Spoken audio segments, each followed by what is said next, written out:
Hello everyone, welcome back to my channel. हजुरहरूले social मिडियामा यस्तो टाइपको फोटोहरू एकदमै ट्रेन्डिङमा देख्न सक्नुहुन्छ। यदि हजुरहरू पनि यस्तो टाइपको फोटो बनाएर अपलोड गर्न चाहनुहुन्छ भने भिडियोलाई अन्तिमसम्म हेर्नु होला। सो यस्तो टाइपको फोटो बनाउनको लागि हामीलाई ChatGPT एपको आवश्यकता पर्दछ। सो यो हजुरहरूले प्ले स्टोरबाट सजिलैसँग इन्स्टल गर्न सक्नुहुनेछ। सो मैले चाहिँ अलरेडी नै इन्स्टल गरिसकेको छु। यहाँनिर अपडेट मागेको छ। सो अपडेट चाहिँ म पछि गर्छु। सो फर्स्टमा हामीले ChatGPT एपलाई इन्स्टल गरिसकेपछि अब ChatGPT एपलाई ओपन गर्ने।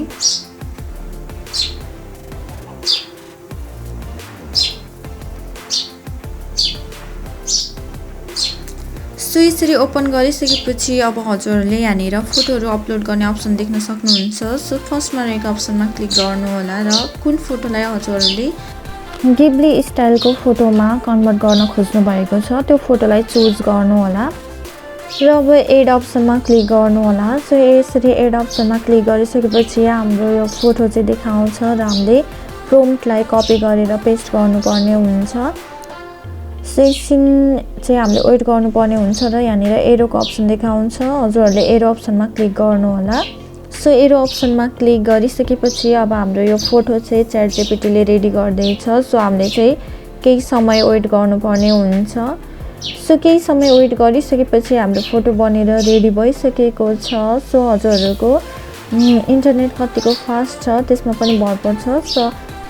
सो हजुरहरूले ChatGPTबाट यही प्रोसेसमा आफूलाई मनपर्ने जति पनि गिब्ली स्टाइलको फोटोहरू बनाउन सक्नुहुनेछ। सो एक दिनमा चाहिँ हामीले 3वटासम्म मात्रै फोटो बनाउन सकिन्छ। अब हामीले यो सबै फोटोहरूलाई आफ्नो ग्यालरीमा सेभ गर्नुपर्ने हुन्छ। सो ग्यालरीमा सेभ गर्नको लागि फर्स्टमा फोटोलाई क्लिक गर्नु होला। सो यसरी फोटोलाई क्लिक गरिसकेपछि तलपट्टि सेभ अप्सन रहेको छ। सो त्यो सेभ अप्सनमा क्लिक गर्नु होला।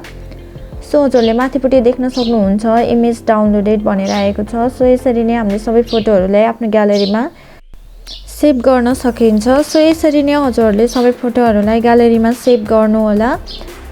सो मैले हजुरहरूलाई आफ्नो ग्यालरी ओपन गरेर पनि देखाउँछु। यहाँनिर हजुरले देख्न सक्नुहुन्छ हाम्रो सबै फोटोहरू ग्यालरीमा सेभ भइसकेको छ। सो अब यो फोटोहरूलाई हजुरले आफूलाई मनपर्ने सोशल मिडियामा अपलोड गर्न सक्नुहुनेछ र प्रोम्प्ट मैले हजुरहरूलाई डिस्क्रिप्सनमा राखिदिनेछु। सो हजुरले कपी गरेर पेस्ट गर्नु होला। सो आजको लागि यति नै। भिडियो कस्तो लाग्यो मन परेमा लाइक कमेन्ट सेयर र सब्सक्राइब गर्न भने नभुल्नु होला। Thank you so much for watching my videos. Bye bye, see you.